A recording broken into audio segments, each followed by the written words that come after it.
امام حسین کا سر مبارک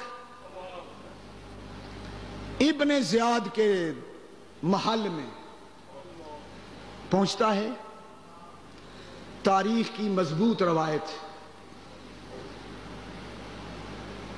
ابن زیاد تخت پہ بیٹھا ہے. ابن زیاد بد نہاد، ظالم، بے ایمان، لعنتی، مردود، منحوس، پلید، شقی، ازلی، جہنمی. جتنا ہو سکتا ہے کہہ لو یہ بخشش کی نشانی ہے.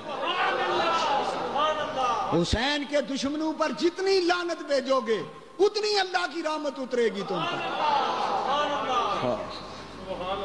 لوگ کہتے ہیں جی یزید کو لعنتی نہ کہو، اور کس کو کہیں؟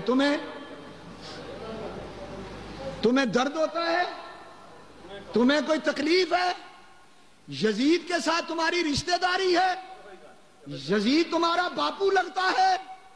اور جس کی محبت قرآن نے فرض کی ہے اس سے تو محبت نہیں کرتے، اور جس یزید پر نبی نے اور اہل بیت نے لعنت بھیجی ہے اس سے محبت کرتے ہو؟ ظالموں، تمہاری لمبی داڑیاں اور تمہارے ماتھوں پہ سجدوں کے نشان یہ جنت میں جانے کے قابل نہیں. داڑیوں سمیت جہنم کی طرف بیلٹی کیے جاؤ گے. یہ تمہاری داڑیاں کسی کام کی نہیں، تمہارے سجدے کسی کام کے نہیں.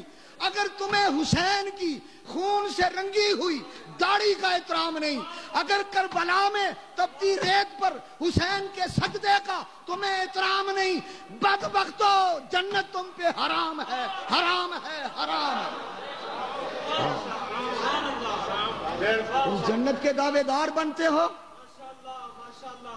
دل میں ہو بغض علی اور کعبے کا طواف. یہ کعبے کے پھیرے تو ہیں، طواف نہیں. اور حسین سے بغض رکھنے والوں سن لو غور سے، بے حب اہل بیت عبادت حرام ہے، سجدہ حرام ہے، نماز حرام ہے، حج حرام ہے، روزہ حرام ہے، زکوٰۃ حرام ہے، تلاوت حرام ہے، عبادت حرام ہے. بے حب اہل بیت عبادت حرام ہے. ارے زاہد، ارے ملا، تیری نماز کو میرا سلام ہے. تیری نماز کو ہم کیا کریں؟ تیری داڑھی اس قابل نہیں اس پہ احترام کریں. پہلے حسین کی داڑھی کا احترام.